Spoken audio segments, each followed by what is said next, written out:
All right, so I just had a site meeting with one of my trade partners to make sure that he understands that every day I need progress photos uploaded at the end of the day in our project portal. I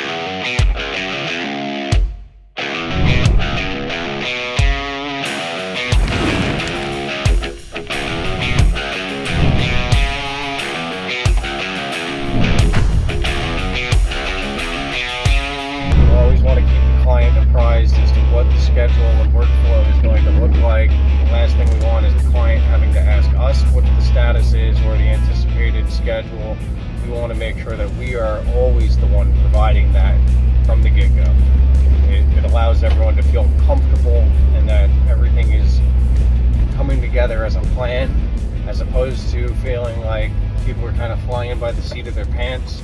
That doesn't instill confidence. We want to make sure our clients are confident in the way work is being executed and that their interests are being taken care of, as well as protecting their home. Some days we may have some inclement weather like we have today, and maybe you're not able to accomplish as much on the exterior as one had hoped. Thankfully, on this project, they have some interior work that they're able to continue working along with. But at the very least, we want to make sure that we set the tone for what is expected or intended.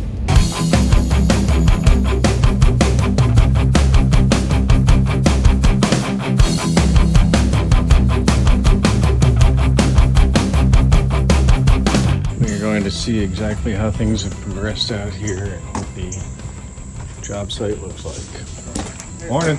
This right here is a great example of the importance of making sure you have an accurate material takeoff, because there's only 2 landings or platforms left, plus the 2 L-shaped steps and the ramp.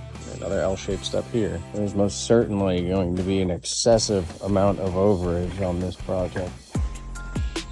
Client has a beautiful Casper screen that was added to the front door here. Almost like it's not even there. Need to get a little bit of mortar back in the joint right here in front of this door and get that board stained so that way it's protected from the elements. Also need to discuss with the client if they want to have this painted on the exterior. The door's never been painted, nor has the brick mold jam extensions. Client get a new refrigerator, just a nice clean start for everything here at the new home. Looks like there's actually some additional plastics we want to get off of there for her. Cleaners will be coming through at the completion once she says that she's done moving stuff out, so that way we can help her reset and make sure it's ready for her to start moving stuff in.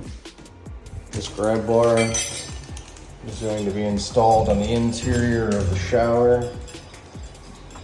Client will be able to hang washcloths, let them dry, or have something to hang on to when going to shave. Have another very unique rabbit tile that was inset in here. Looks like Release had cut out some of the sealants that needed to be redone, which is nice. So those will have to be done. This looks like we got a nail pop that had presented itself with the installation of those. Actually looks like there's a couple other hook to be able to hang another washcloth, if you will. On this side, you can see it's the same device, but it's being utilized as a toilet paper holder, which is actually what it's designed as. But the client really liked the finish on it and wanted to use it to be able to hold hand towels. It does not like towel rings. I ordered a touch-up kit for the vanity because there's a few small blemishes on it, so we will look to get that addressed and see if the painter's left us any paint, even though she had painting done by others, because I can see handprints, small marks on the wall. Try and clean it off with a magic eraser first. If necessary, we'll take care of that little touch-up paint. Looks like client's painters actually got sealant inside of the brand new sink. That's gonna have to be cleaned up. It's even on the faucet. I don't know if anybody noticed, but when you look over on this side, there's actually no receptacles along the wall. And that's because with the focal tile feature, we went with plug mold up underneath the top, along with the under cabinet lighting. See, I hate when people don't leave the touch-up paints that are required. Right now, we might have a few blemishes to repair inside the bathroom here because of these nail pops. I want to make it right for the client, and even if the dirt marks over here don't come off, we may end up having to do a little touch-up paint there. But I am not seeing any sign of the actual paint. This is from 2020, so that is most certainly not the paint.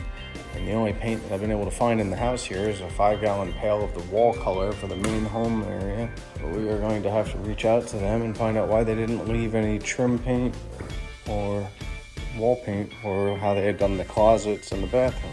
And all of a sudden the rains are here, so Luis is scrambling to put his stuff away. We're going to give him a quick hand. Unfortunately, right now I'm supposed to be in a meeting for 38 minutes that I'm going to have to jump back into. I had to prioritize doing a walkthrough on the project site and reviewing stuff. Thankfully, the meeting that I am somewhat late to is recorded, so I'll be able to listen back upon it. But we pay a great deal of money to work with like-minded individuals, coaches, to allow us to better ourselves and to make sure that we constantly strive to find improvements in our own business model. Because the cleaner and more efficient we are, the greater value we can provide to our clients.